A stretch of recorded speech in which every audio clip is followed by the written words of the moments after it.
은혜가 충만하신 예수님의 이름으로 기도합니다. 하나님 감사합니다. 저희들을 죄에서 구원해 주시고 온전한 평안과 기쁨을 누리게 하시고 하늘에 대한 귀한 소망을 가지고 살아가게 하시니 감사합니다. 영원한 생명을 저희들에게 주시고 당신의 십자가에서 그 모진 고통을 다 당하시면서도 우리를 위해서 십자가에서 하나님의 사랑을 확증해 주심을 저희들 알고 있습니다. 그러나 때때로 저희들이 그 하나님의 사랑을 안다 하면서도 세상에 한 발, 세상에 더 가까이 나아갈 때가 있습니다. 하나님 부족한 저희들의 이 믿음을 책망해 주시고 오로지 주님 외에는 우리의 다른 소망이 없다는 것을 깨닫게 하여 주시옵소서. 세상의 마지막까지 하나님을 향한 불붙는 그 믿음을, 뜨거운 믿음을 가지고 살아갈 수 있도록 시시때때로 저희에게 믿음을 주시기를 간절히 소망합니다. 지금 저희들이 코로나를 통해서 또 전쟁을 통해서 여러 가지로 이 세상이 혼란 가운데 있습니다. 하나님, 당신께서 저희 믿는 자들의 이 믿음을 잘 지켜주셔서 어떠한 어려움과 혼란이 있더라도 하나님을 향한 이 믿음이 흐트러지지 않게 하시고 하나님의 은혜 가운데서 떨어지지 않도록 주님 붙잡아 주시옵소서. 시시때때로 하나님의 귀한 말씀을 생각나게 하셔서 그 말씀 붙잡고 모진 역경과 싸워 이길 수 있는 믿음 백배한 우리 성도들 다 되도록 주님 지켜 주시옵소서. 아직까지 하나님을 알지 못하는 우리의 가족이 있을 수가 있고 또한 하나님을 안다고 말하지만 그 깊은 뿌리를 내리지 못한 저희들의 믿음이 있을 수도 있습니다. 하나님, 우리 성도들의 그 믿음을 하나하나 돌아봐 주시고 또 우리 가족들의 신앙을 하나하나 돌아봐 주시고 믿는 자이든 믿지 않는 자이든 그 영혼들을 소중히 여겨주시기를 간절히 부탁을 드립니다. 하나님, 우리 참빛교회 성도를 통해서 하나님이 군산의 귀한 뜻을 심어주셨사오니 우리 성도들이 다 깨어서 영혼 구원하는 데 합심하고 또 그 일을 내 인생의 목표로 가치를 두고 살아갈 수 있도록 하나님 크신 그 뜻을 저희들 하나하나 새기도록 도와주시옵소서. 절대로 중간에 파선하는 일이 없도록 믿음에서 떨어져 나가는 일이 없도록 주님께서 특별히 보호해 주시기만을 간절히 사모하며 기도합니다. 그리고 나머지 우리가 삶을 사는 동안 이 땅의 순간적인 기쁨과 순간적인 이익을 추구하는 그 삶 때문에 하나님께서 주신 이 구원의 귀한 돌을 늦추거나 또는 그 줄을 놓아버리는 어리석은 일을 행치 않도록 하나님, 저희들이 어디로 가든지 어디에 있든지 무엇을 하든지 저희들과 함께 동행해 주시고 저희들의 신앙을 굳건히 세울 수 있도록 믿음 더하여 주시옵소서. 오늘의 저에게 주시는 귀한 생명의 말씀 들을 때에 아멘하는 심령으로 그 말씀을 받고 내 안에 평안과 기쁨을 누릴 수 있도록 이 시간 주장하여 주시옵소서. 함께하지 못한 우리 사랑하는 성도들 어디에 있든지 동일한 사랑으로 그들과도 함께해 주시기를 간절히 소망합니다. 예수 그리스도 이름으로 감사하며 기도합니다. 아멘.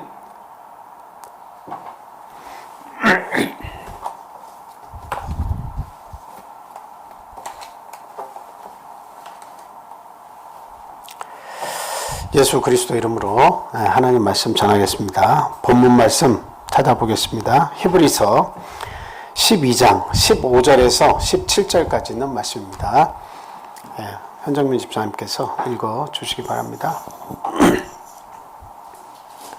너희는 하나님의 은혜에 이르지 못하는 자가 없도록 하고 또 쓴 뿌리가 나서 괴롭게 하여 많은 사람이 이로 말미암아 더럽게 되지 않게 하며 음행하는 자와 혹 한 그릇 음식을 위하여 장자의 명분을 판 예사와 같이 망령된 자가 없도록 살피라. 너희가 아는 바와 같이 그가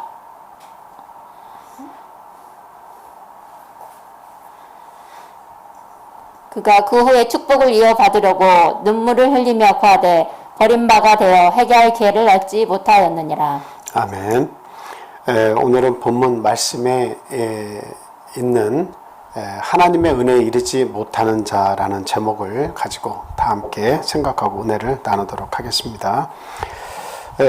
이제 이 본문의 말씀은 저희들이 히브리서 1장에서부터 계속 말씀을 지금 해오고 있습니다만 유대교에서 기독교로 개종한 자들이 어쨌든 그 거짓 선생들 또는 그 유대교의 사람들이 핍박과 여러 가지 고통을 주니까 기독교로 개종한 것을 이제는 후회하고 원래의 유대교로 돌아가려고 하는 그런 사람들을 향해서 쓴 글이다라고 하는 것을 우리가 잘 알고 있죠.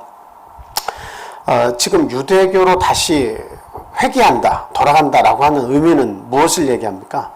그것은 하나님께서 주신 은혜를 저버린다 하는 의미가 있고요. 은혜를 저버린다. 그리고 또 하나의 의미는 무엇이냐면 율법 아래로 다시 돌아가서 종노릇한다라고 하는 의미가 있습니다. 그러니까 이 유대교는 그 자신들도 지지 못하는 그 짐, 율법의 짐을 어때요? 선생들이 자기도 못 지으면서 그 많은 백성들을 율법의 짐을 자꾸 지우는 거죠. 율법의 짐을 지어서 결국 하나님의 은혜에 이르지 못하고 자기가 자기의 죄를 없앨 수 없잖아요. 그럴 능력이 없음에도 불구하고 그 율법 아래서 제사를 통해서 제사장을 통해서 어때요? 어찌됐든 자기의 죄를 없이 해보려고 하는 그 노력으로 돌아가려고 하는 겁니다. 노력은 가상하지만 어때요? 끊임없이 제사를 드리고 번제를 드려도 어때요? 자기의 죄를 씻을 수가 없어요. 그래서 그 빈도수면이나 가치면에서나 절대적으로 짐승이 사람의 죄를 이렇게 없이 할 수 없기 때문에 결과적으로는 자기의 노력은 가상하지만 그 얻는 것이 없다. 절대 구원을 얻을 수 없다라고 하는 허점이 있다라고 하는 겁니다. 다만 그 율법을 주신 것은 하나님의 은혜를 깨닫게 만드는 것이고 자기의 죄가 얼마나 큰 것인지 그것을 알게 하심입니다. 그래서 결국은 어떻게 하라는 거예요? 하나님 앞에 두 손 두 발 다 들고 나오라는 거죠. 하나님께서 베푸신 은혜 안으로 들어오라는 겁니다. 결국은. 그래서 율법은 악한 법이 아니고 우리의 죄를 생각나게 하고 그 죄를 하나님 앞에 올 때에 나는 아무것도 할 수 없습니다. 우리 하나님 외에는 방법이 없습니다. 하나님의 은혜 가운데에서 그 문제를 해결해 주십시오 하고 은혜를 바라보도록 하는 그런 법이잖아요. 근데 그 율법으로 죄를 생각나고 하나님의 은혜 가운데 들어와야 되는데 그 율법을 내가 열심히 행하면 내가 구원을 이룰 수 있다. 그 자기의 의가 마치 그 속에 들어가서 나의 열심이 곧 나를 구원할 수 있는 것처럼 그렇게 생각을 하게 되는 거죠. 그래서 그것은 결코 잘못된 생각이다라고 하는 겁니다. 하나님의 뜻과도 대치된다라고 하는 겁니다. 그래서 오늘 이 히브리서 12장 15절 본문을 통해서 하나님께서 우리에게 주시는 것은 은혜에 이르지 못하는 자가 있는가 돌아보라는 겁니다. 은혜에 이르지 못하는 자가 있나 한번 돌아보라는 거죠. 그래서 가장 먼저 은혜에 이르지 못하는 자, 그런 사람은 어떤 사람인지 우리가 한번 생각을 해보겠습니다. 자, 은혜라는 걸 먼저 생각을 해볼게요. 은혜는 뭐죠? 은혜가 뭐예요? 값없이 하나님께서 우리에게 주신 거, 그게 은혜입니다. 그러면 더 깊이 들어가서 값없이 돈으로 주고 사는 것이 아니라 믿음으로 얻은 것인데, 이 은혜를 더 깊이 들어가서 좀 더 자세하게 우리가 설명을 한다면 은혜는 뭐라고 말할 수가 있습니까? 하나님께서 값없이 우리에게 주신 선물인데 그 선물은 뭐라고 이렇게 말할 수가 있어요? 구원이 선물이에요. 그럼 그 구원을 그 은혜를 더 한번 풀어가지고 한번 얘기해 보세요. 그 구원이 뭐예요? 은혜가 뭐예요? 그 구원의 은혜. 그게 뭐죠? 좀 구체적으로 얘기를 해보자는 거죠. 십자가입니다. 십자가입니다. 구체적으로 그 은혜라고 하는 것은 죄와 허물로 죽을 수밖에 없던 우리 인간의 이 죄를 누가 대신 담당해 주신 거예요? 우리 하나님이신 예수 그리스도께서 대신 담당을 해 주신 거예요. 그래서 우리에게 뭘 주신 겁니까?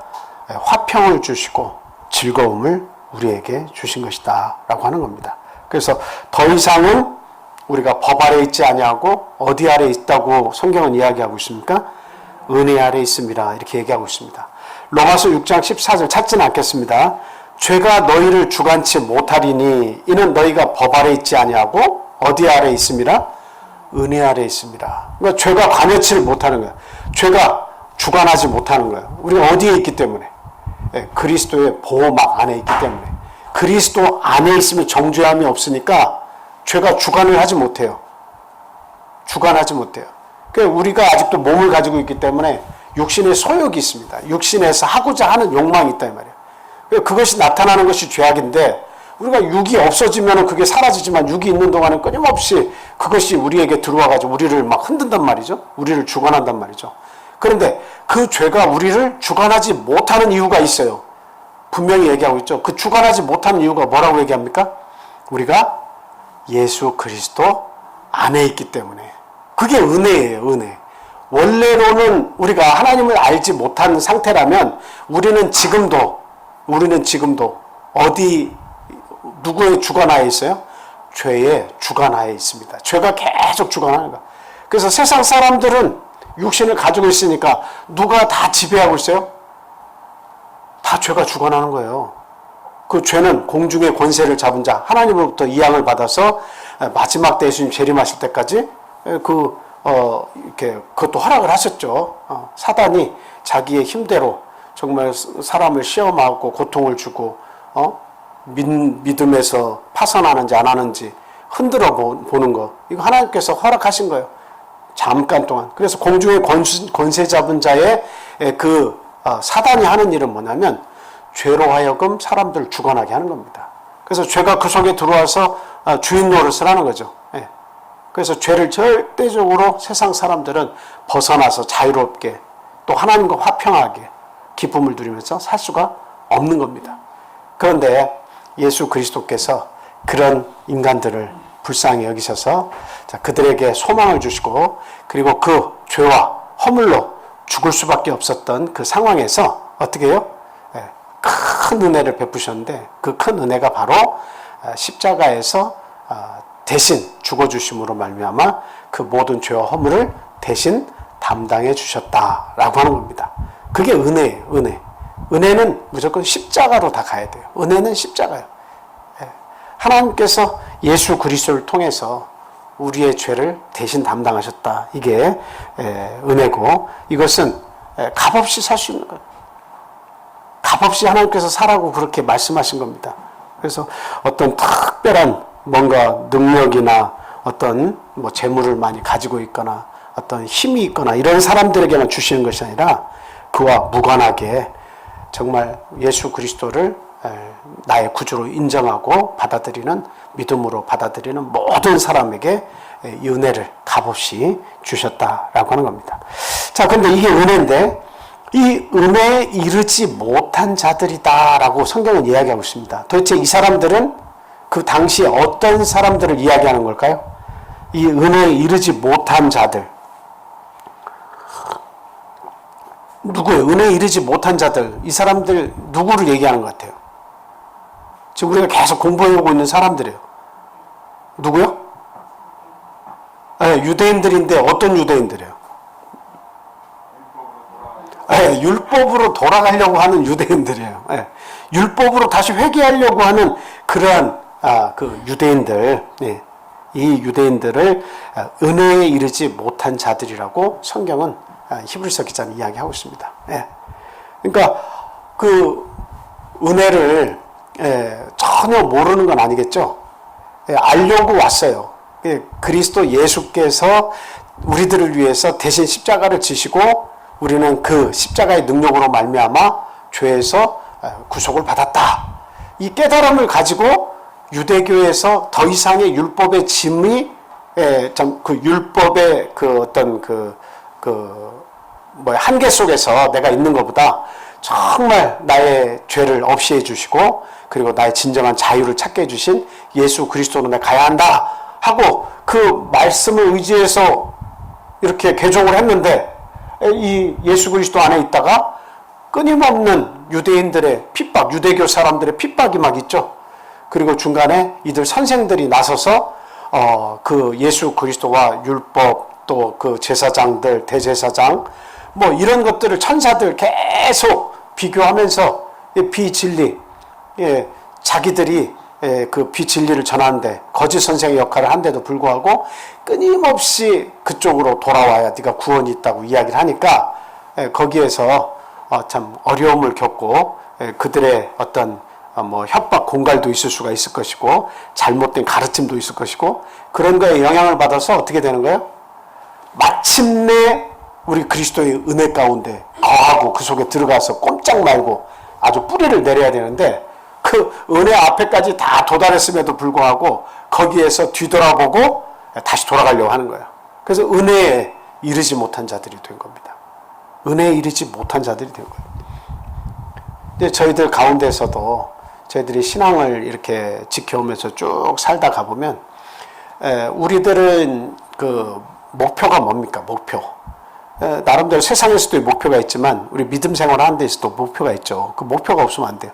그 목표는 뭐냐면 은혜를 제대로 인식을 하고 그것을 아주 절대적으로 신뢰하는 자리까지 가야 되는 거예요. 그리고 흔들리지 말아야 돼요. 근데 흔들린다는 것은 무엇을 얘기하고 있어요? 은혜를 잘 모르는 겁니다. 지금 말씀드린 십자가의 그 구속의 은혜를 잘 모르는 사람들은 이것을 가볍게 여겨요. 그리고 흔들려. 계속 흔들려. 그래서 언제라도 아유 내가 이게 참 예수 믿는 거 이게 나에게 거추장스럽고 부담이 되고 하면 언제라도 세상과 타협을 할 수 있는 그 중간자적인 회색지대에 머물고 있는 거야.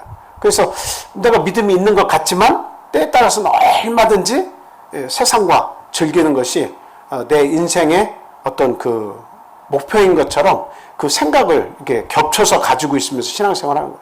그러다가 믿고 있는데도 불구하고 나에게 어떤 나타나는 일을 통해서 왜 이런 일이 나에게 일어나지 하는 어려운 일들이 나타날 때 그 믿음을 저버리고 세상으로 얼른 가버리는 거죠. 왜 그런 거예요? 이게 바로 은혜라고 하는 목표를 두지 않고 제대로 된 깨달음 속에 도착하지 않았기 때문에 마침내 도달해야 되는데 마침내 도달하는 그 곳 이전에 어때요? 거기까지 가서 신앙생활을 유지하는 거예요. 그 안에 그리스도의 은혜 가운데 쏙 들어가서 절대적으로 내 신앙을 부인할 수 없는 그 자리까지 나아가야 되는데 그 구원의 은총 안에 한 발만 딱 담그고 있고 세상의 다리를 딱 이렇게 담그고 있으면 이거 언제라도 세상이 부르면 쉽게 달려갈 수 있는 그런 위치가 된다 이 말이죠. 이게 바로 은혜에 이르지 못한 자들입니다. 그래서 그 유대교로 다시 회귀하려고 하는 사람들을 이렇게 보면서 우리가 왜 저 사람들은 왜 저렇지? 라고 손가락질을 할 수 있을지 모르지만 우리들의 현재의 믿음도 어쩔 수가 있다는 겁니까? 어려움이 오면 얼마든지 우리들도 기독교로 개종했다가 다시 유대교로 회귀하려고 하는 그들과 같은 믿음의 모습을 보일 수도 있는 것이다 라고 하는 것을 우리들이 알고 경계로 삼아야겠다 하는 겁니다. 자, 이들이 유대교로 회귀한다. 그 아까 말씀드렸지만 무슨 뜻이 있다는 거예요? 그 짐을, 율법의 짐을 내가 다시 지겠다라고 하는 거예요.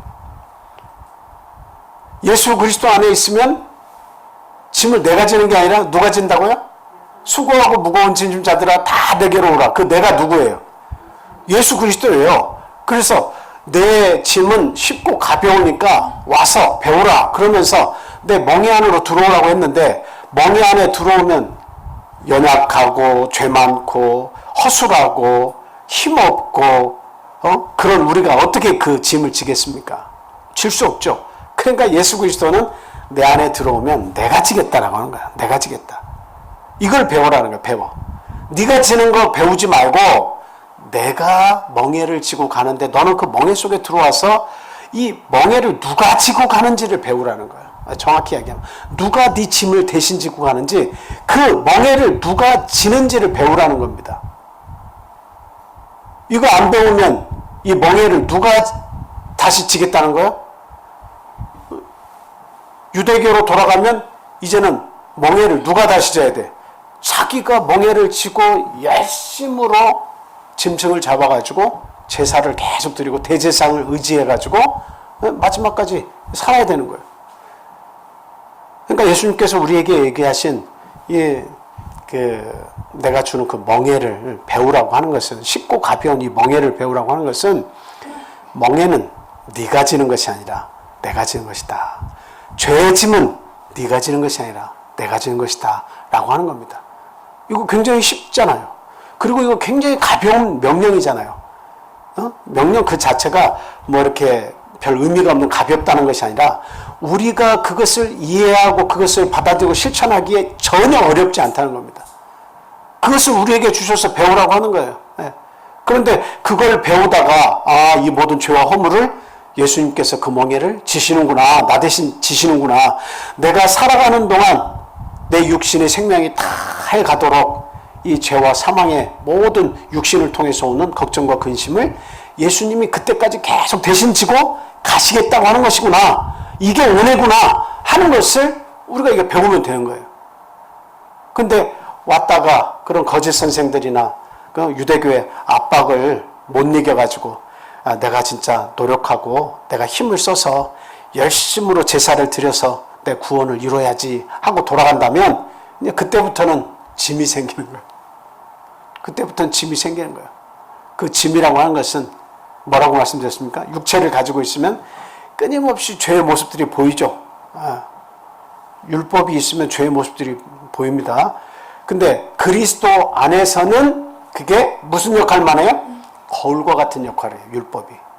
그래서 너 이렇게 죄를 지어서 지금 더럽혀진 이런 것들이 있으니까 깨끗이 그것을 씻어 라고 가르쳐 주는 거죠. 우리의 죄에 어떤 것이 내 속에 거하고 있는지 거울처럼 율법이 보여주면서 하나님의 말씀을 통해서 내 모습을 보게 해주시고 그것을 회개하고 씻을 수 있도록 은혜로 작용을 하는 거예요. 결코 뭐가 없어요? 정죄하잖아요. 그런데 유대교로 돌아가서 율법 아래로 돌아가면 이제 그 멍에가 생기는데 그 멍에의 핵심은 무엇이냐면 죄가 우리를 다시 주관하는 겁니다. 죄가 주관하면 어떤 일이 벌어지는 거예요? 죄의 특성은 그냥 죄 졌으니까 뭐 양잡아 이 정도에서 끝나는 게 아니에요.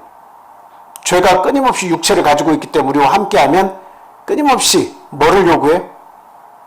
너 죄 졌는데 어떻게 할 거야? 이게 문제예요. 이게 우리를 가장 고통스럽게 해왔던 게 뭐니까 우리 사람들을 고통스럽게 해왔던 게 죄를 질 때마다 너 어떻게 할 거야? 너 이 문제 어떻게 해결할 거야? 이게 사람에게서 떠나지 않기 때문에 사람은 힘든 거예요. 자유가 없고 평안이 없는 거예요. 그러니까 그 죄를 통해서 율법의 요구가 생기면 내가 그 문제를 해결해야만 한다. 그 해결됐다고 믿어지기 전까지는 끊임없이 그 추궁이 쫓아오는 거죠. 너 어떻게 할 거야? 너 인간으로서 어떻게 이런 죄를 졌어? 너 이 문제 어떻게 해결할 거야? 너 응당 네가 죽어서 이 문제 해결해야 되는 거 아니야? 그러면서 끊임없이 죄의 대가를 내라고 요구하는 거죠. 그 짐을 다시 지으러 유대교로 돌아가는 것밖에 안 되는 겁니다. 그러니까 이 히브리서 기자는 아주 그냥 안타깝게 짝이 없는 거예요.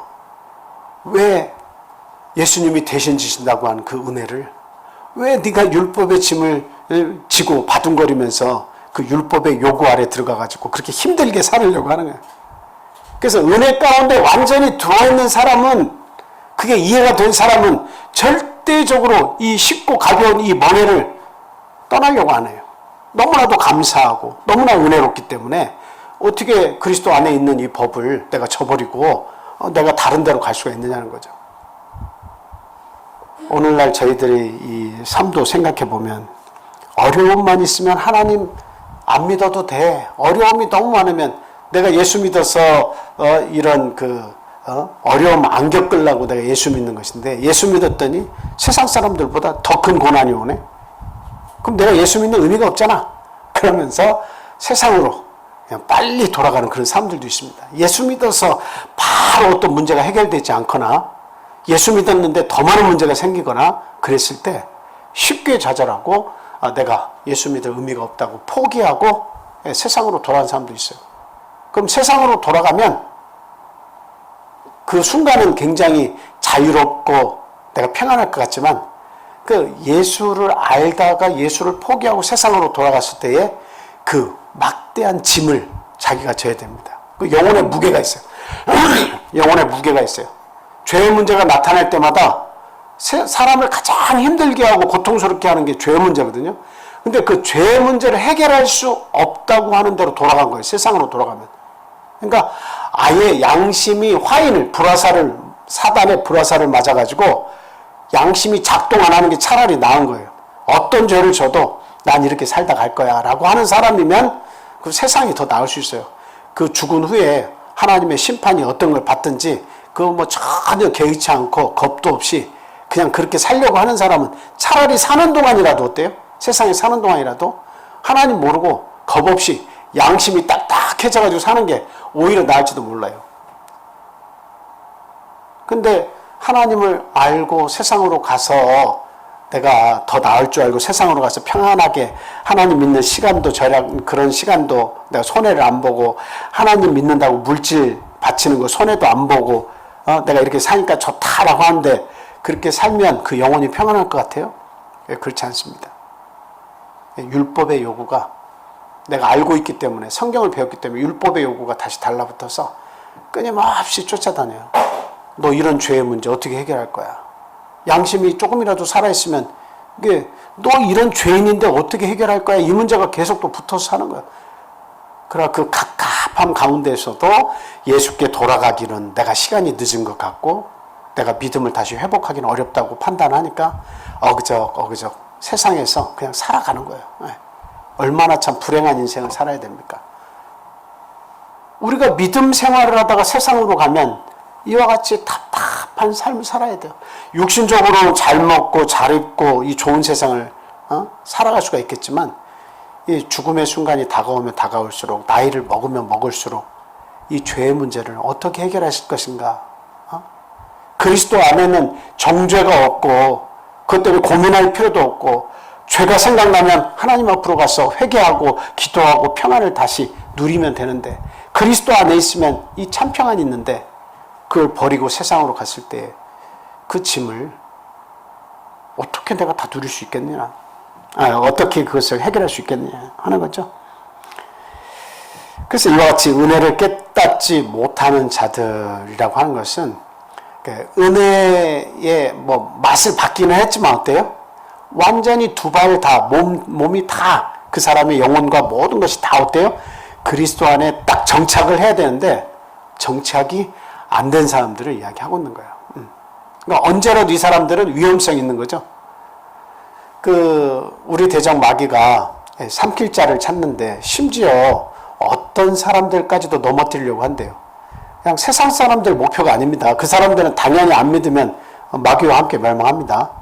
믿는 자들이 이게 더 큰 목표예요. 믿는 자들을 넘어뜨리게 하는 것이 이게 마귀의 진짜 목표예요. 그러니까 이게 두 발 다 그 그리스도 은혜 안에 우리가 머물러 있다고 할지라도 끊임없이 마귀의 그 목표물이 되고 마귀에게 그 화살을 이렇게 참 조준당하고 있고 말이죠. 여러 가지로 위협을 받고 있는데 이게 한 발 딱 걸치고 있으면서 내가 그리스도의 은혜를 조금 알고 있고 세상에 또 한 발 딱 딛고 있으면 이거는 마귀가 아주 순식간에 넘어뜨릴 수가 있는 겁니다. 그래서 참 우리가 섰다 한즉 넘어질까 조심하라 주의하라 하는 이 말씀도 우리가 기억을 해야 되겠습니다. 내 믿음이 언제 어느 때에 마귀를 통해서 그 시험을 통해서 우리가 무너질지 우리도 장담할 수가 없다라고 하는 겁니다. 그러니까 끊임없이 우리가 어디에 서 있나 그리스도 안에 있는가 내가 세상과 우리 예수 그리스도 은혜에 한 발 한 발씩 이렇게 담그고 있는 것이 아닌가 그걸 꼭 생각을 해봐야 되겠다는 겁니다. 자 이제 본문에 이렇게 돌아가서 이렇게 보면 은혜를 깨닫지 못하는 이런 자들이 있는데 근데 이 자들 때문에 뭐가 이렇게 또 자라난다고 이야기하고 있습니다. 15절에 보니까 쓴뿌리가 나서 괴롭게 하여 많은 사람이 이로 말미암아 더럽게 되지 않게 하며 이렇게 얘기했는데 더럽게 되지 않도록 하라는 거죠. 쓴뿌리가 나지 않도록 하라는 거예요. 여러분 쓴뿌리의 정체는 뭡니까? 쓴뿌리는 뭘 얘기하는 거예요? 쓴뿌리는 다른 복음 또는 우상 숭배 그리고 지금 현재로는 뭐예요?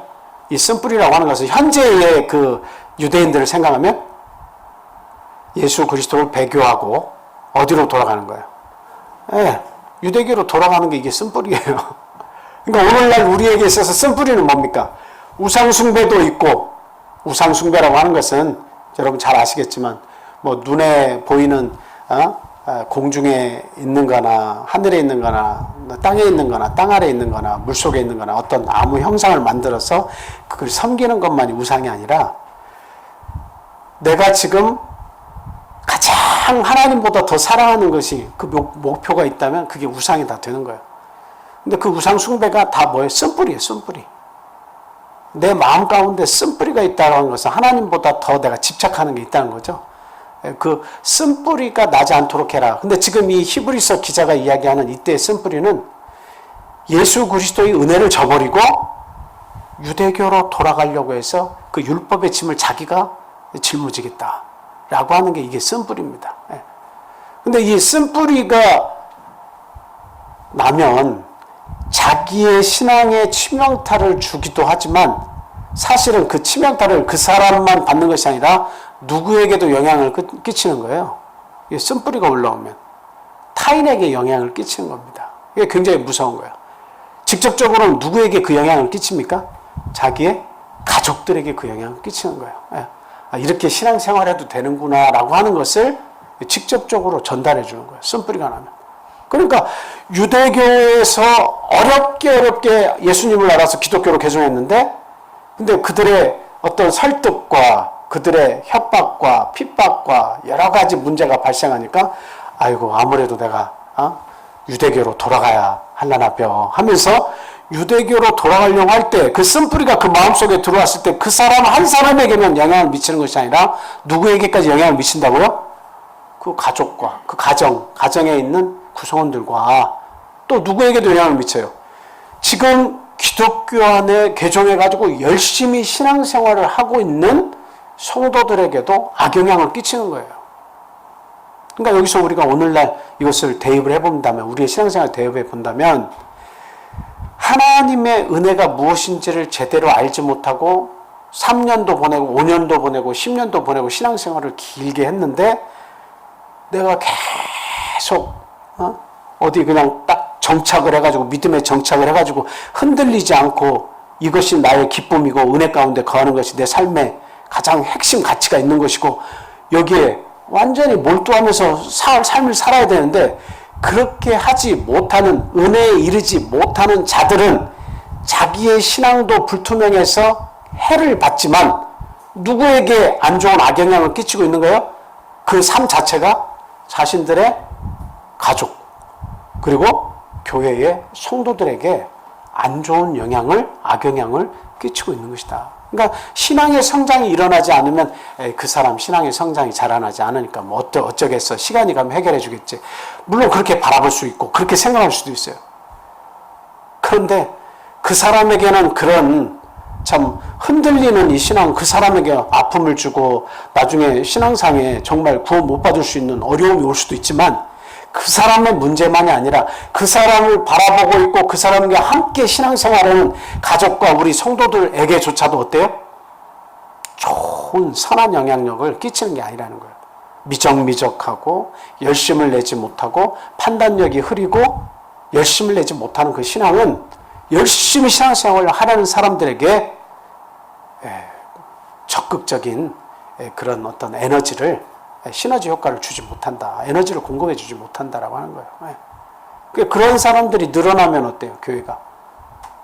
그냥 술에 술 탄 듯 물에 물 탄 듯 이게 하나님의 은혜인지 예수 그리스도의 은혜인지 십자가가 정말 나에게 어떤 영향을 미치는 건지 내가 죄에서 자유롭다는 것이 무엇인지 내가 예수 그리스도의 그 은혜의 멍에 아래 있다는 것이 어떤 의미인지 율법으로 돌아가서 내가 그 죄의 짐을 내가 짊어지고 내가 해결한다고 하는 것이 얼마나 어리석은 것이고 있을 수 없는 일인지 그런 것을 정확히 파악한다면 절대적으로 세상으로 돌아가거나 율법으로 돌아갈 수가 없는 거잖아요.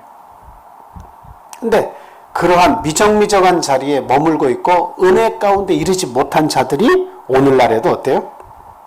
생기고 있다는 겁니다. 그래서 이스라엘이라고 하는 하나님께서 선택하셔서 복을 누리게 하신 이 나라가 하나님이 좋은 걸 무진장으로 공급해 주시려고 하죠.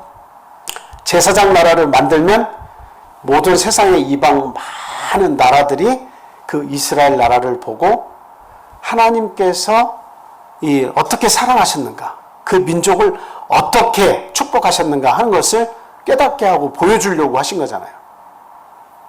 그렇죠? 그런데 이 이스라엘이라고 하는 이 나라조차도 어때요? 은혜에 이르지 못한 자들로 말미암아 중간에 나라를 잃고 포로로 잡혀가고 끊임없이 어때요? 끊임없이 큰 나라, 힘 있는 나라 밑에서 이게 참 속국으로 살 수밖에 없었다라고 하는 겁니다. 자, 우리 한번 말씀 찾아볼게요. 신명기 29장 14절에서부터 21절, 신명기 29장 14절에서 21절 한번 읽어주시기 바랍니다. 내가 이 언약과 맹세를 너희에게만 세우는 것이 아니라 오늘 우리 하나님 여호와 앞에서 우리와 함께 여기 서 있는 자와 오늘 우리와 함께 있지 아니한 자에게까지이니 우리가 애굽 땅에서 살았던 것과 너희가 여러 나라를 통과한 것을 너희가 알며 너희가 또 그들 중에 있는 가증한 것과 목석과 은금의 우상을 보았느니라.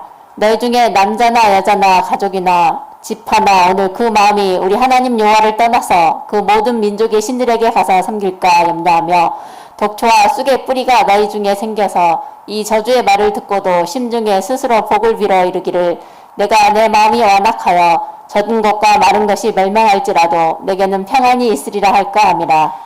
여호와는 이런 자를 사하지 않으실 뿐 아니라 그 위에 여호와의 분노와 질투의 불을 부으시며 또 이 책에 기록된 모든 저주를 그에게 더하실 것이라.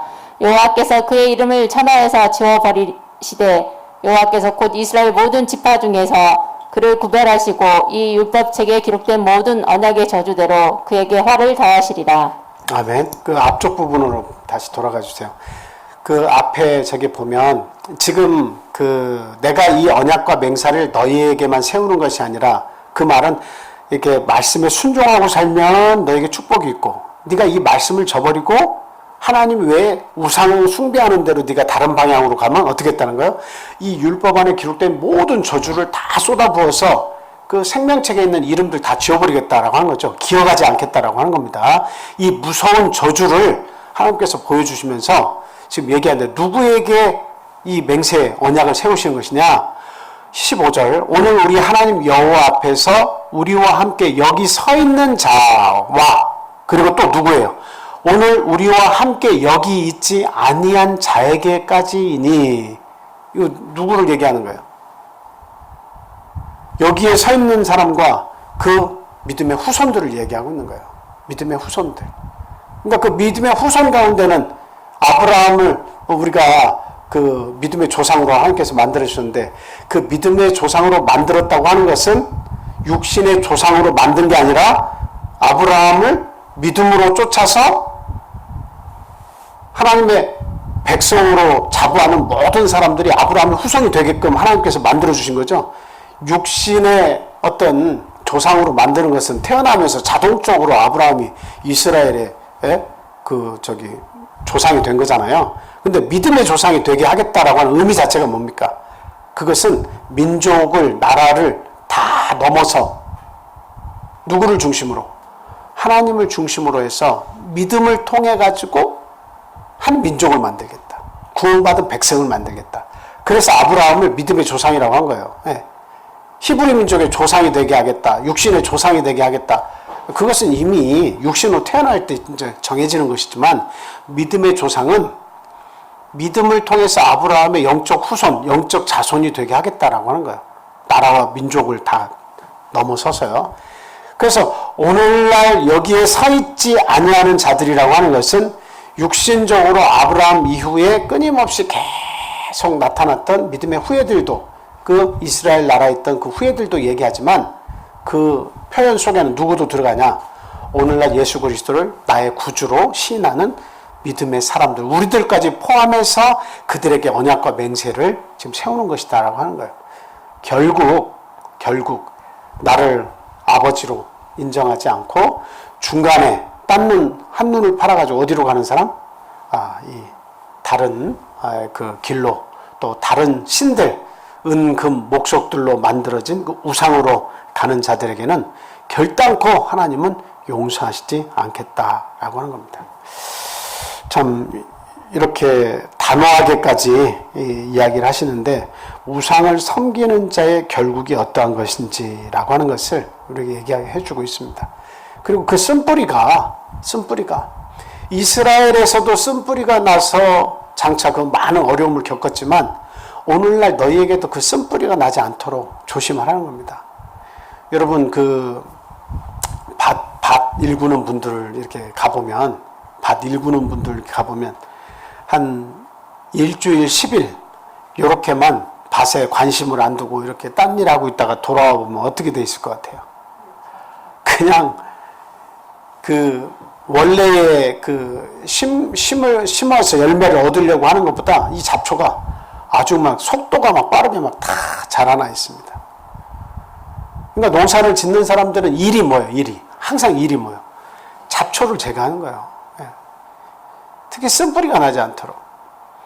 우리가 쓴뿌리 할 때 그 쓴뿌리에 그 가장 좋은 예를 드는 게 있는데 그 쑥이라고 하는 이야기가 성경에 나옵니다.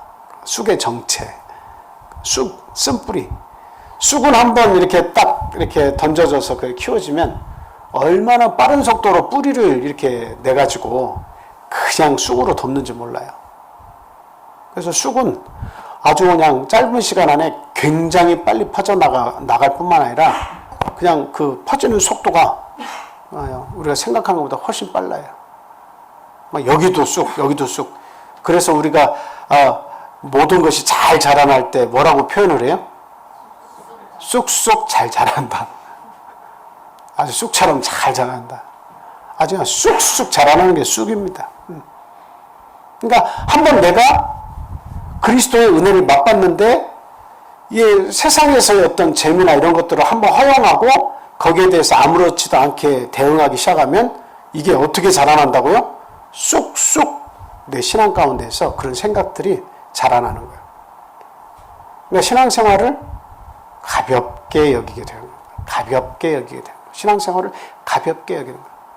그냥 내가 직장 생활하는 것도 한 조각의 피자로 생각하고 여가 생활하는 것도 내가 한 조각의 피자처럼 내 삶의 한 형태야, 삶의 한 부분이야 이렇게 생각하고 내가 교회 가서 신앙생활하는 것도 한 조각 피자처럼 내 삶의 한 부분이야 라고 생각하는 거야. 사실은 먹고 마시고 여가 활용하고 내가 내 일을 해나가고 가정을 돌보고 돈을 벌고 이 모든 일이 사실은 누구하고 연관되어 있는 거예요. 사실은 이 생명이 하나님과 다 연관되어 있는데 그 중심에 하나님이 없고 그냥 내가 믿는 것도 하나의 내 삶의 일부분이야. 그러니까 이것도 나에겐 중요한 거야. 이 부분도 나에겐 중요한 거야. 이렇게 따지기 시작하다 보니까 나중에는 이 교회에서 일어나는 거 이 다른 피자 파이가 좀 넓어진 큰 피자가 있으면 이게 더 중요하다고 생각하는 거예요. 교회 일보다 이게 더 중요하다. 참 오랜 신앙생활에도 이와 같은 생각을 가지고 있으면 이 생각이 그 자녀들과 그렇게 생각하는 사람의 말의 표현을 통해서 어때요? 아주 급속도로 이 쑥이 퍼지는 거예요. 이 독초가 퍼지는 거예요. 그래서 신앙생활을 이제 가볍게 해도 상관이 없다. 그래도 용서가 되고 그래도 내 믿음 생활 잘하고 있는 거야. 이렇게 생각을 하게 만들어주는 거죠. 이게 참 이게 멸망으로 가는 지름길인지도 모르고 말이죠. 성경은 또 이렇게 이야기합니다. 두 번째로 은혜를 저버린 자들이 범하는 다른 죄악들이 있다고 이야기합니다. 그 본문에서 16절에 뭐라고 되어 있습니까? 음행하는 자와 혹 한 그릇 음식을 위하여 장자의 명분을 판 에서와 같이 망령된 자가 없도록 살피라. 이렇게 얘기하고 있죠. 저런 자가 우리 안에 있지 않도록 해라. 은혜에 이르지 못하는 자들은 쑥과 같이 아주 독초와 같이 어때요? 많은 사람들에게 악영향을 끼칠 것인데 이들의 또 삶의 형태가 음행하는 자와 에서와 같이 한 그릇 음식을 위하여 장자의 명분을 소홀히 하고 판 그런 망령된 자가 된다라고 하는 겁니다. 그런 자들이 우리 교회 안에 그 당시에 유대교로 돌아가려고 하는 그런 사람들이 없도록 하라고 하는 그 교훈이 있지만, 그러나 그 당시에 없는 미래의 믿음을 가진 그런 사람들에게 어떻다는 거예요? 믿음의 후손들이 되는 사람들에게도 그 구원을 소홀히 하는 자가 나타나지 않도록 해라 라고 하는 겁니다. 그러니까 음행을 저지르게 된다는 것은 꼭 어떤 여성을 대해서, 남성을 대해서 음행의 마음을 꼭 가지고 잘못된다 이런 의미보다는 진리의 길에서 벗어나서 어떤 방탕의 길을 걷게 된다. 방탕이라고 하는 것은 일단 뭐예요? 세상을 사랑해서 가면 그게 다 음행입니다. 세상을 사랑해서 가면 그게 방탕이에요. 그게 음행이에요. 세상을 사랑하는 것이. 어느 날 이 남편이 잠을 이렇게 자고 있는데 아내가 옆에서 보니까 남편이 막 잠꼬대를 하는데, 남편이 마르리 몰로 막 이렇게 하고 있어요. 그래가지고 막 일어나가지고 그냥 뺨을 힘차게 탁 때려주면서 남편한테 정신 차리라고. 남편은 정신이 차려가지고 눈이 멀뚱멀뚱하는데 여자가 이제 또 잠이 들었습니다. 잠을 들어서 잠꼬대를 여자가 합니다. 아랑드롱 하고 있습니다. 남편이 일어나서 뺨을 탁 때렸습니다. 몸은 같이 있지만 대상이 서로 상대를 사랑 안 하면 그게 뭐예요? 그게 음행이에요. 몸은 내가 교회에 와 있고 하나님을 사랑한다고 말하지만 몸은 여기 와 있지만, 그러나 내가 더 사랑하는 대상이 있으면 같이 있어도 뭐 하나님이 같이 있다고 여겨지시겠습니까? 하나님도 뭐예요? 우상을 섬기면 내치겠다라고 하는 것이 뜻 아닙니까? 하나님 뜻 아닙니까? 그러니까 그 배교의 길을 선택하는 자들은 스스로가 쓴뿌리가 되어서 자신을 더럽히게 된다라고 하는 의미예요. 지금 이게 음행을 저지르게 된다는 것. 세상을 사랑해서 가서 방탕한 길을 살아서 믿음으로 들어오려고 하지 않는 거예요. 이게 그냥 세상에서 사는 게 더 재밌고 거기에서 그냥 흠뻑 젖어서 사는 것이 더 자유로운 거예요. 교회 안에 들어오면 마치 맞지 않는 옷을 입은 것처럼 답답하고 힘든 겁니다. 그래서 이러한 사람들, 쓴뿌리가 난 사람들이 교회 안에서 다리를 걸치고 있으면 어떤 일들이 벌어집니까? 자신도 더럽힐 뿐만 아니라 교회 안에서도 그 더러움과 분란을 이렇게 일으키는 거예요. 공유해도 괜찮다라고 하는 것이 퍼지는 거죠. 더러움과 분란을 일으키게 되는 거예요. 그리고 이어서 에서와 같이 한 그릇 식물을 위해 장자의 명분을 파는 망령된 길을 걷게 되는 것이다 라고 하는 겁니다. 영원한 나라를 사모하고 소망하기보다는 이 사람들은 뭘 더 사모하는가요? 곧 사라질 세상적인 것, 그리고 순간적인 이익, 여기에 눈이 어두워진 거예요. 곧 사라질 것인데도 불구하고 거기에 그렇게 목숨을 걸어요. 마치 하루살이가 이렇게 그 고속도로를 운행하고 나면 하루살이하고 나방이 어디에 이렇게 달라붙어 있어요?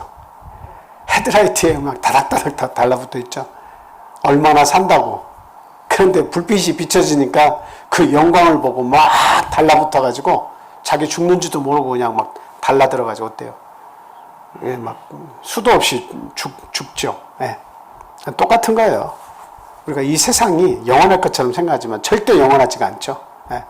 그리고 저희들이 삶을 이렇게, 저도 지금 54인데 이렇게 살아보니까 한 30대 이렇게 살아올 때까지는 죽음하고 굉장히 멀리 있었어요. 내가 죽을 것이라는 생각을 거의 안 했어요.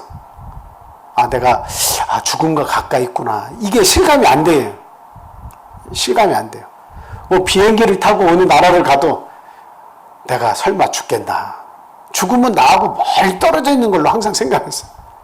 근데 나이를 점점 먹으니까 비행기를 타지 않아도 뭐 자가용을 타고 멀리 고속도로를 운행하지 않아도 항상 어떤 생각이 이렇게 이 안에 있냐면, 언제라도 하나님이 부르시면 나는 간다. 죽음이라고 하는 건 멀리 있는 게 아니라 나하고 가장 한 뼘도 안 되는 가장 가까운 곳에 기다리고 있다는 거예요. 그게 생각이 드는 거예요. 이게 뭐 나이가 많은 분만 먼저 차례대로 가는 게 아니라 언제라도 내 차례가 될 수 있다라고 하는 이 생각이 계속 들어온 겁니다. 얼마 전에는 제가 꿈을 꿔서 제 아내한테 그런 얘기를 했는데, 제가 죽음의 그 순간이 다가왔는데, 호흡이 막 잘 안 돼. 답답한데, 관 속에 들어가 있는데, 그냥 막, 부산에 있었던 어떤 성도들이 이렇게 딱 와가지고는, 아이고, 이 방으로 모셔야 한다고 하면서 그 관을 이렇게 가지고 가가지고 그 방 안에다 모시고, 때도 안 됐는데 어떻게 이렇게 가시냐고 막 그렇게, 준비를 막 하고 있더라고요. 근데 거기서 안 죽어지는 거예요. 숨은 잘 안 쉬어지는데 딱 죽음이 왔으면 좋겠는데 이게 안 떠나는 거예요, 영혼이. 그러니까 이 개꿈인지 어떤 꿈인지 모르겠지만 또 여기 장로님께서 또 나타나셔가지고, 아니 목자님 안 돌아가셨으면 한 몇 군데 더 신방을 갔으면 좋겠다고 장로님이 또 오셔가지고 또 저를 깨우려고 그러더라고요. 그래가지고 뭐 이게 개꿈 같은데 어쨌든 그 꿈을 생각해 보니까 죽는다고 하는 것이 이게 결코 쉬운 것은 아니구나. 뭘 그 죽는 순간에도 뭘 남기고 간다, 내 가족들이 남으니까 나 힘들다 뭐하다 이런 생각이 나는 게 아니라 그냥 내 자체 이 죽음의 문제를 내가 해결을 못하는 거예요. 빨리 떠나려면 떠나든지 아니면 어떻게 그냥 살아나려면 살아나야 되는데 숨은 안 쉬어지고 생각은 살아있는데 죽음의 문턱을 넘어서 가지를 못하고 있는 자신을 생각하니까 막 답답한 거예요. 이 죽음이라는 문제가.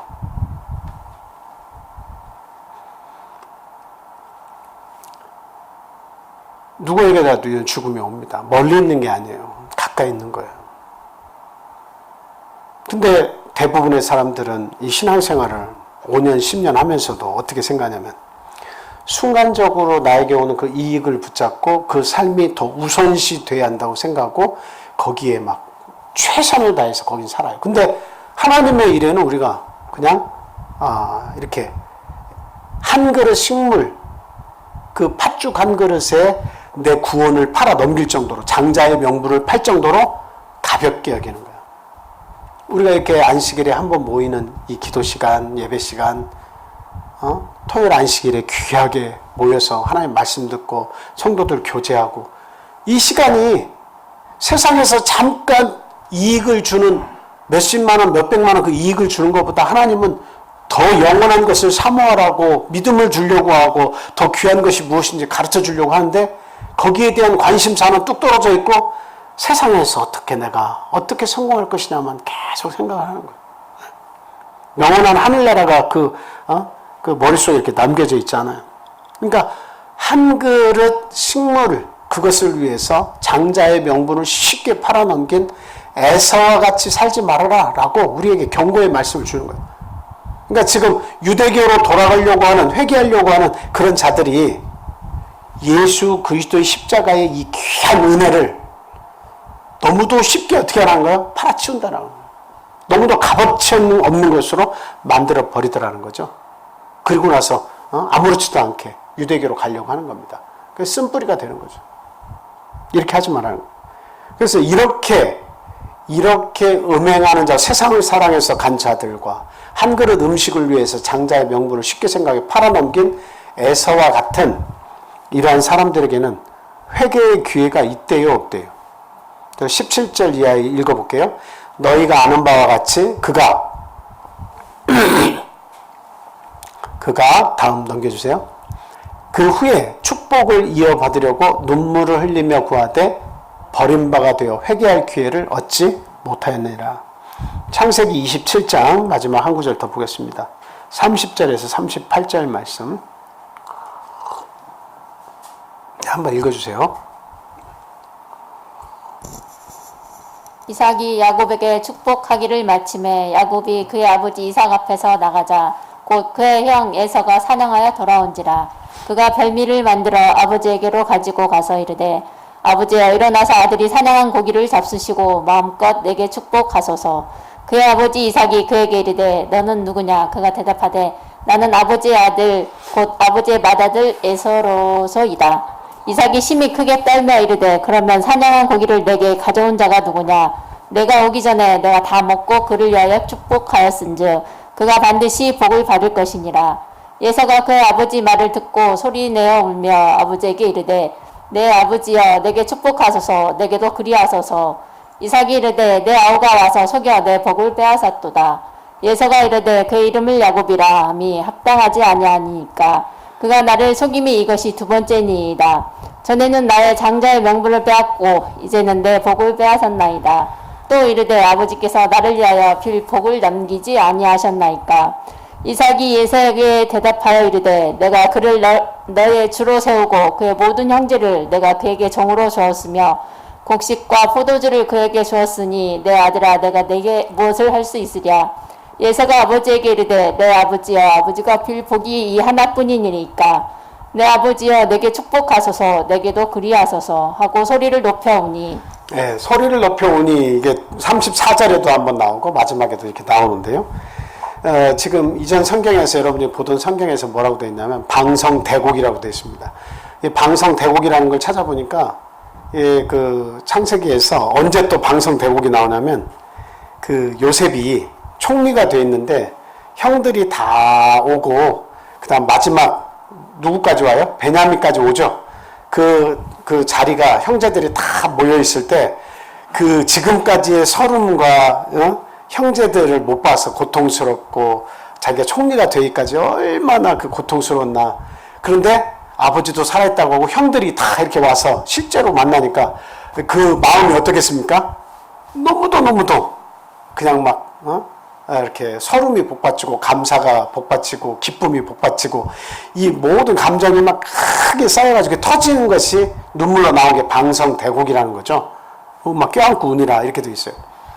그러니까 지금도 여기도 방성대곡이라고 되어 있는 것은 크게 울었다라고 표현했지만 그거보다 더 저는 좋은 표현이 한자 표현이 방성대곡이라는 게 좀 더 힘이 실린 표현이다 이렇게 생각이 듭니다. 아주 그냥 막 크게 곡을 한 거예요. 아버지 이게 어떻게 된 일입니까? 어떻게 야곱이 내가 받을 복을 아버지에게 받을 복을 그렇게 가르칠 수가 있습니까? 라고 하면서 막 큰 소리 울면서 남은 복이라고 나에게 막 주십시오. 이 복이 야곱에게 주신 그 복 빌어준 게 하나밖에 없습니까? 나도 복을 빌어주세요. 그러나 너는 아우를 섬기는 자가 될 것이다. 그러면서 그 축복이 아주 축소가 된 것을 이렇게 나중에 주시잖아요. 자, 여기서 큰 소리로 물었다고 얘기했는데 이 눈물을 한번 생각해 보세요. 이게 회개의 눈물입니까? 아니면 그냥 막 어떤 그 뭐라고 할까요? 자기가 받지 못해서 짜증이 나가지고 그냥 막 어떻게 그 아버지에게 참 제가 뭐 잘못했으니까 내가 이 한 그릇 식물에 팔아가지고 내가 장자권을 팔고 내가 이렇게 잘못했으니까 용서해 주십시오. 제가 잘못 생각했습니다. 나에게 복을 다시 빌어주십시오. 뭐 이런 의미의 눈물입니까? 아니면 그 복 자체를 받지 못한 것에 대한 울분이 터져서 막 그게 눈물로 이렇게 나온 겁니까? 큰 소리로 울고 있는 것은 그냥 미치겠네 하면서 우는 거예요. 지금 미치겠네 우는 거예요. 결과적으로 구원을 가볍게 여긴 자들의 결말 속에는 뭐가 있다는 겁니까? 그 나머지 삶을 통해서 구원을 가볍게 여겨서 구원을 버리고 원래의 자리로 돌아가는 자들에게는 회개할 기회가 여간해서 주어지지 않는다는 거예요. 회개할 기회가 여간해서 주어지지 않는다는 거예요. 이거 굉장히 신중하게 생각해야 돼요. 개가 토한 곳으로 돌아간다. 개들이 뭐 음식을 먹고 캑 토하잖아요. 토해놓고 나서 나중에 다 자기 재밌게 놀고 나면 음식이 없으면 어디로 돌아가요? 토한 대로 다시 돌아가서 자기가 토한 거 또 먹고 있어요. 그러니까 한 번 은혜를 맛보고 우리 그리스도의 은혜가 무엇인지를 정확히 알고 거기에 몸담고 있는 우리들은 흔들리지 말아야 되는데 제대로 된 은혜에 이르지 못한 자들은 어때요? 은혜를 아는 것도 같고 모르는 것도 같은 그 위치에 딱 있으면 지식적으로도 어느 정도 있지만 온전하게 그 속에 있지 않으면 그 열심도 안 나고 세상에는 중요한 일이 많지만 하나님 일에게는 그렇게 중요하게 생각을 안 하고 있다가 어떤 환난이나 핍박이나 어려움이 오면 세상으로 싹 돌아가지고 그 눈앞에 이익을 가는 거예요. 에서와 같이 한 그릇 식물을 위해서 그걸 선택을 하는 거예요. 그러고 나서 크게 울면서 왜 나는 구원 안 해주냐고 해봐야 안타깝다고 아무리 외쳐도 그 구원을 얻을 수가 없다라고 하는 겁니다. 그래서 성경은 지금이 구원의 때다라고 이야기하는 겁니다. 지금이 우리가 회개할 때다. 지금이야말로 벌써 자다가 깰 때가 되었다라고 이야기하고 있습니다. 그래서 저나 여러분들이나 참 예수 그리스도를 통해 주신 구원의 선물을 절대로 가볍게 여겨서는 안 되겠다. 세상의 한 그릇 식물 같은 순간의 이익을 마음에 두고 거기에 몰두하는 어리석은 망령된 자가 되어서는 안 되겠다라고 하는 걸 명심을 해야 되겠습니다. 그리고 예수님의 십자가 은혜를 정확히 이해하고 내 가정과 교회와 이웃에 선한 영향력을 끼치는 그리스도인의 삶을 다 살아야겠다 하는 말씀을 드립니다. 자, 우리 함께 기도하겠습니다. 오늘 들으신 말씀 기억하면서 정말 은혜 안에 거하는 자가 되게 해주십시오. 절대적으로 내 인생의 마지막까지 우리 그리스도 안에서 벗어나지 않는 그리스도 안에서의 삶을 살 수 있는 믿음 주시라고 우리가 함께 기도하겠습니다. 그리고 아직까지도 믿음 안에 들어오지 못한 가족들, 또 내가 사랑하는 이웃들, 참 하나님 그 영혼들을 어디 있든지 보살펴 주시고 꼭 은혜 베풀어 주시라고 기도해야 되겠습니다. 그리고 구도된 그 구도자들 있죠. 하나님의 도를 구하고 있는 자들이 하루빨리 참 믿음 안에서 자리를 잡을 수 있도록 위해서 또 기도해 주시기 바랍니다. 자, 우리 어린아이를 둔 가정, 또 연로하신 우리 집사님들과 우리 참 부모님, 육신의 부모님들 그 건강과 그 믿음을 꼭 주시라고 위해서 함께 기도해 주시고요. 그리고 이제 곧 있을 지방 선거에 참 정직한 선거가 이루어질 수 있도록 꼭 기도해 주시기 바랍니다. 그 다음에 그 우크라이나에 일어나는 이 전쟁이 하루빨리 종식이 될 수 있도록 참 하나님 선한 길로 인도해 주십시오. 기도해 주시기를 부탁을 드립니다. 자, 그리고 군에 가 있는 우리 세연이 형제 기억하시고 이제 꼭 참 잘 담당하고 건강하게 훈련을 마칠 수 있도록 또 기도해 주시고 가까운 곳에 배치돼서 신앙생활 잘할 수 있도록 도와주시라고 기도해 주시기 바랍니다. 기도하겠습니다.